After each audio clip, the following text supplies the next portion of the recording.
My top 5 books of 2019. 2019 was a great year for books, and I read some absolute classics this year. I hope you guys did too. So without further ado, let's get into my top 5 books of 2019. Now, number 5 for 2019 is Shiva, the Lord of Yoga by David Frawley.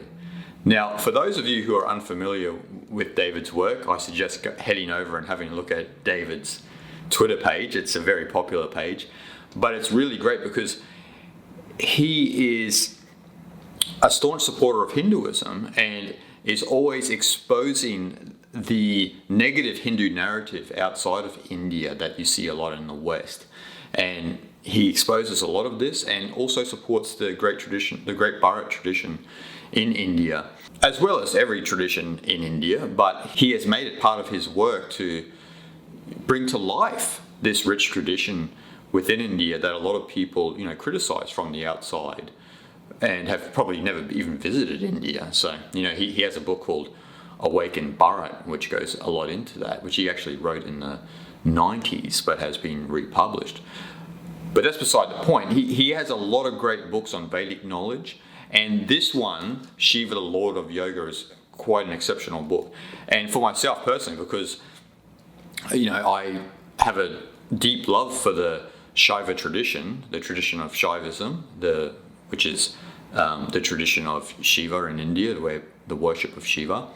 And this is a great book. It goes into the intricacies of Shiva, every little fine detail David tries to explore.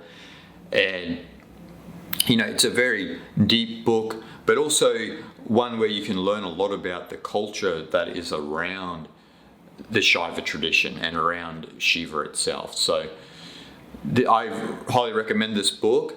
And, any book about Shiva at number 5 kind of irks me because it's not at number 1, but there were so many good books this year, it had to take the 5th spot.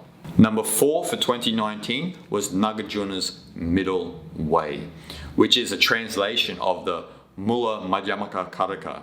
That's a tongue twister. So this is basically the core text for Mahayana Buddhism. And this is a great translation by Mark Sideritz and Shoru Katsuru. And there are a lot of great translations of the Mula Madhyamaka Karaka out there, but I highly recommend this one by Wisdom Publications. Now, a word of warning when you start to read such a text like this, it can be a dry read if you're not familiar with sutras and the repetitiveness of sutras. For myself personally, I've read many classical texts, so my mind's kind of used to the repetitiveness of sutras, and I actually enjoy sutra reading, but just a word of warning. If you're interested in this book, be prepared. It can be a dry read. It goes through its phases, but if you're serious about studying Eastern traditions and especially Buddhism, then you cannot go past this book, because Nagarjuna himself is one of the most influential figures in the evolution of Buddhism. And as I said, this is the core text for Mahayana Buddhism. So when we think of Mahayana Buddhism, we're talking about the Nalanda schools in Bihar and India. So you often hear the Dalai Lama speak about the great Nalanda University. And obviously Nagarjuna was instrumental in the Nalanda University. And basically, when you're talking about Tibetan Buddhism, Zen, all of these sub-schools of Mahayana, then you have to talk about Nagarjuna. You have to talk about that great university, Nalanda University, which a lot of people believe is the first ever university. And the irony is that Nalanda University was focused on the study of consciousness. So obviously, being focused on Buddhism, you had teachers like Nagarjuna, Chandrakirti, all of these really famous figures within the evolution of Buddhism. So if you're interested in the science of consciousness and you're interested in going into the depths of consciousness and your own spiritual progress here, then you can't go past this book, because this explores from the Madhyamaka school's perspective, which is one of the core schools around that time, the Nalanda time, and also the Yogacara school. It explores the nature of our mind and the nature of consciousness itself. So it's a very important book. And, again, if you ask the Dalai Lama, for example, if you take the Dalai Lama as some sort of authority within Buddhism, then he would say you need to study Nagarjuna, you need to study the Madhyamaka school, the Yogacara school, all of those schools around that time of Nalanda University, because they were the seed of the next phase within Buddhism, you could say. So going from early Buddhism, so the Theravada school into the Mahayana school. Not to say that Theravada or Mahayana is better than the other. I love both schools, and they do focus on different areas, but the tenets are the same. So yes, I highly recommend this. But yeah, word of warning, it can be a dry read. Maybe get this book, get another book alongside it. Take your time, go slowly, but enjoy. Number 3, which is a bit of a departure from the last two, which are focused on Eastern philosophy, but also another area I like to focus on, especially within the modern world, is the impact that digital technology is having on humanity. So the third book in my top 5 of 2019 is Digital Minimalism by Cal Newport. Now, I enjoy Cal's work. I've read most of Cal's books, but one of the books that left a really good impression for myself was Deep Work. I read that maybe 4 years ago now, I think, something like that. And it really impacted my work a lot. It helped me tighten up my work schedule, also to reorient my focus on what I'm doing here, up my YouTube game, have a better schedule around writing. This is how Deep Work helped me. It helped me in a very practical way, so I really have to thank Cal for that. And it also tightened my game up around the use of social media and digital technology. So digital minimalism is kind of an extension from Deep Work, but its primary focus is on how excess digital consumption is affecting us in a very negative manner. And Cal, being a computer scientist, it's kind of ironic, but he sees this within his job as a professor. So he sees it with the students, he sees it, in the world in general, as we all do. So digital minimalism kind of gives you a rundown of what's sort of happening in the world, and he also offers practices and sort of lifestyle choices that we can choose to improve our life. And the reason I rushed out and bought this year was because last year I just completed a book on the negative impact digital technology is having on the human mind. So that's a little bit of inside information for you there. It's not published yet. Hopefully it'll be published soon. Well, hopefully it'll get a contract to be published soon. And then I'll have more information on that for you. So I thought, since I had finished that book and then Cal had published this, I better get out there and see what Cal is talking about and absorb his book. And it's quite a breath of fresh air reading Digital Minimalism, because it kind of puts your whole digital game into perspective, so to speak.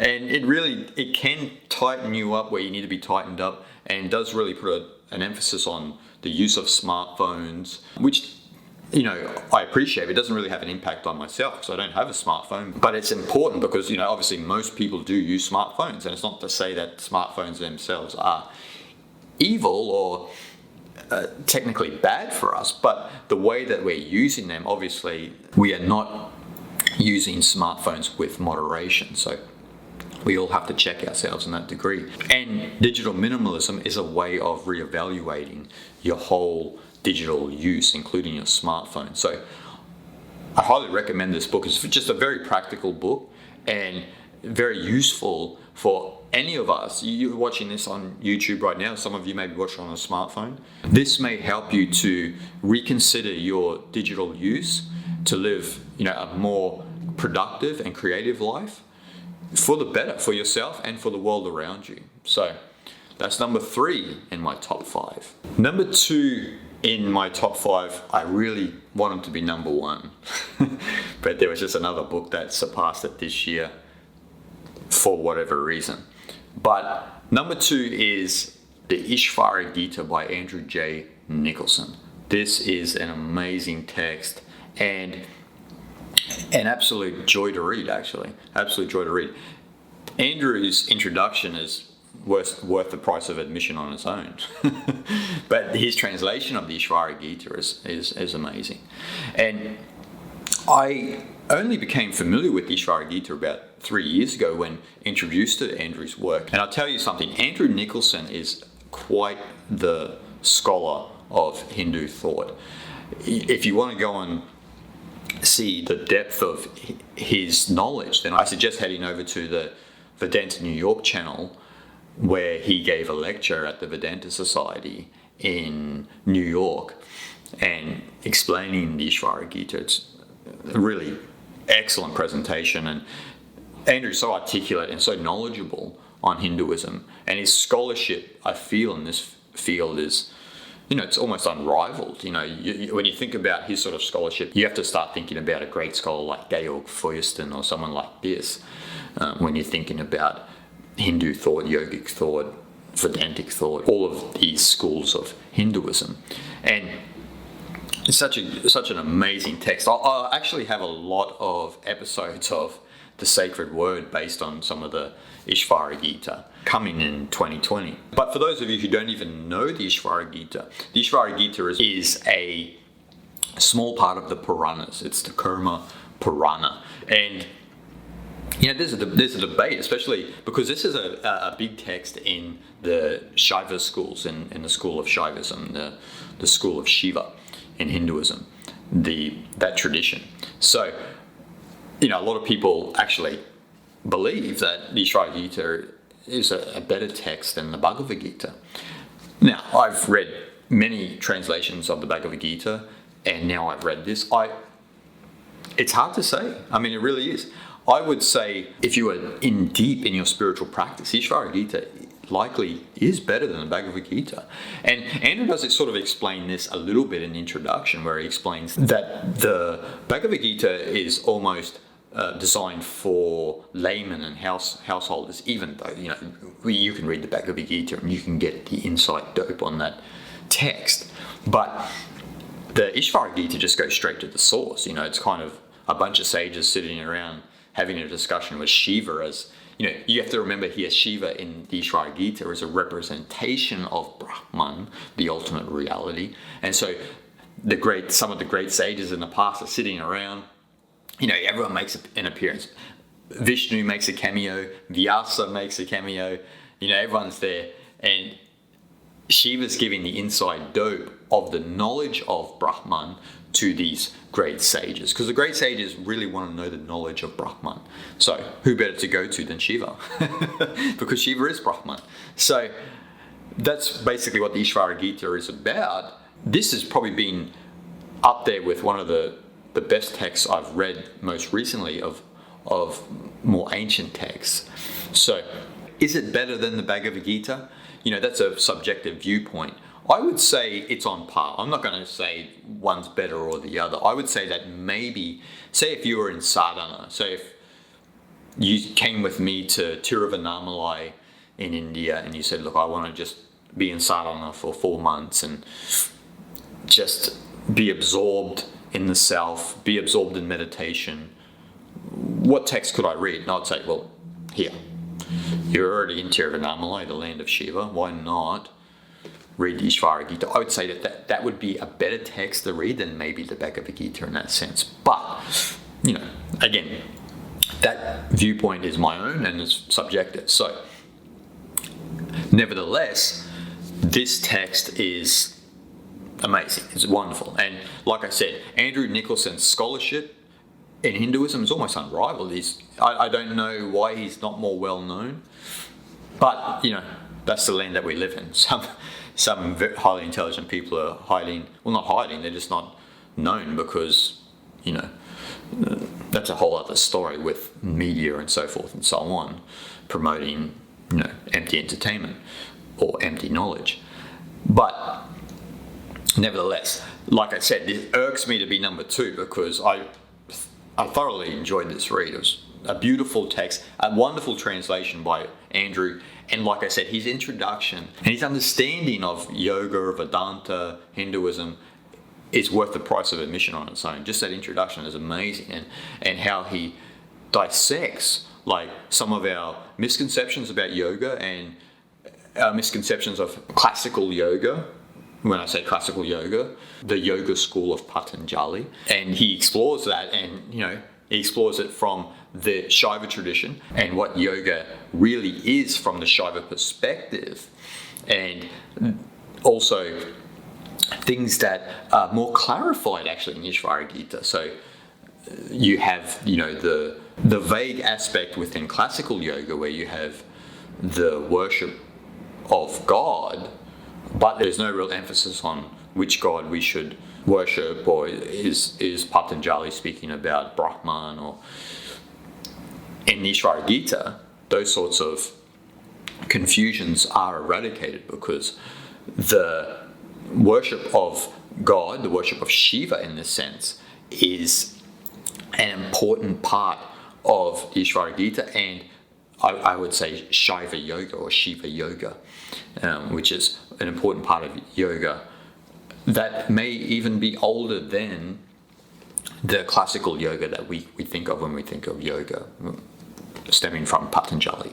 So I've rambled on enough about this book, but I can tell you what, go out and get yourself a copy, and you won't regret this. This is not a dry read. It's not like your classical sutra reading where you can go over and over and over again. If you're not familiar with the Bhagavad Gita from a Hindu perspective can be such a dry read. You're just, not saying it's a classical text, but this is, the Bhagavad Gita is kind of in the vein similar to the Upanishads, I would say, in its style and structure.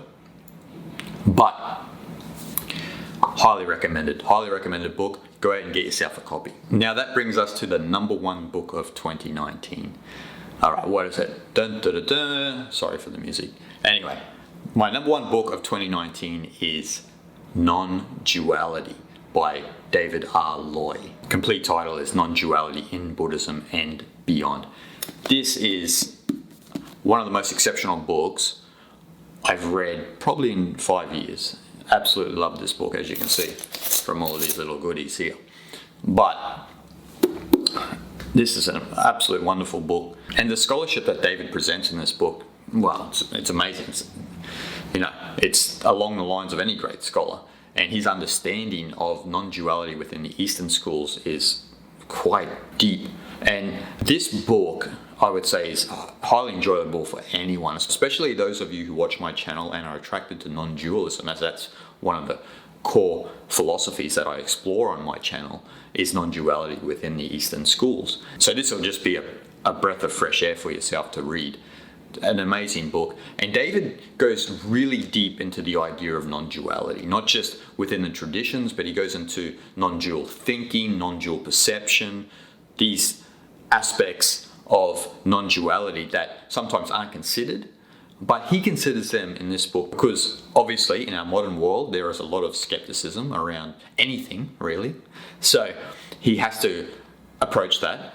And it's not even that he's doing that in the present day. This book originally was published in the 90s, if you can believe that. It was originally published in the 90s, but it's been republished by Wisdom Publications, and David has, he's updated it a little bit, but there's not much to update because, you're talking about non-duality, you're talking about the great schools, not much can be updated for them. So he explores everything, like I said in this book, perception, thoughts, even action. He speaks about non-dual action, and so when we're speaking about non-dual action, you and I know exactly what he's talking about, wu-wei. And so he explores all of this. So he looks at the great schools, he looks at Hinduism, Buddhism, and Taoism. And so he extracts all of the non-dual knowledge from all of them so we can understand them better.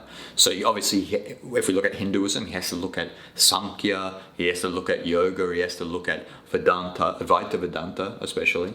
And so we're looking at all of these schools. And in Buddhism, obviously he's looking at the Madhyamaka school, Yogacara school, Zen, all of these schools within Buddhism, even Theravada. And then in Taoism, he's obviously looking at Lao Tzu and Zhuangzi. He's looking at the two great sages who launched Taoism into the world, we could say. So he looks at all of this knowledge and comes up with one of the best books you'll probably ever read, which is Non-Duality. And David himself has been studying non-duality for the majority of his adult life. He's a student of Zen. He's actually a disciple of one of the great Zen masters of the modern tradition, Yamada Kunroshi, who has recently passed on.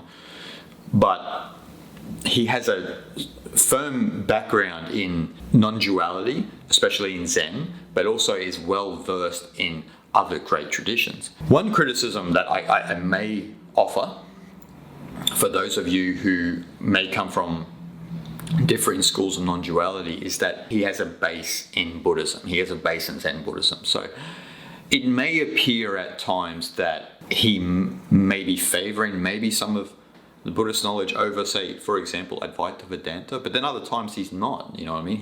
He's in favor of Advaita Vedanta over Buddhism in some respects. And so you may see some things like that, which for myself, it's not a big deal because the information in this text cannot be measured. It's that valuable.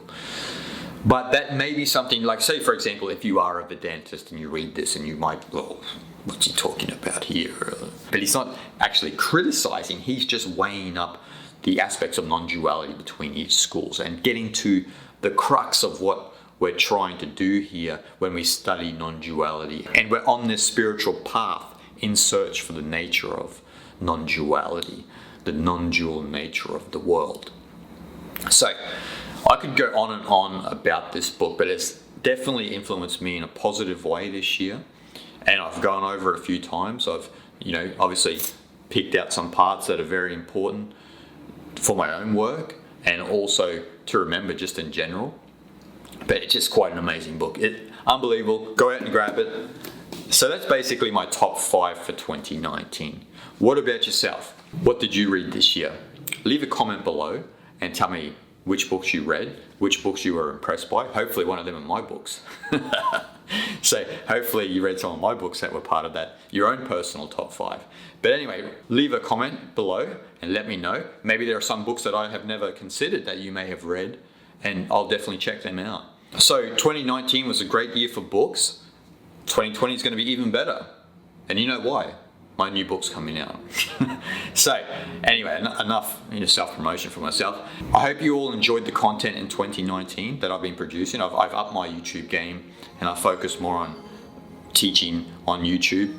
And so I hope you all appreciate that. I enjoy speaking to the audience that I have.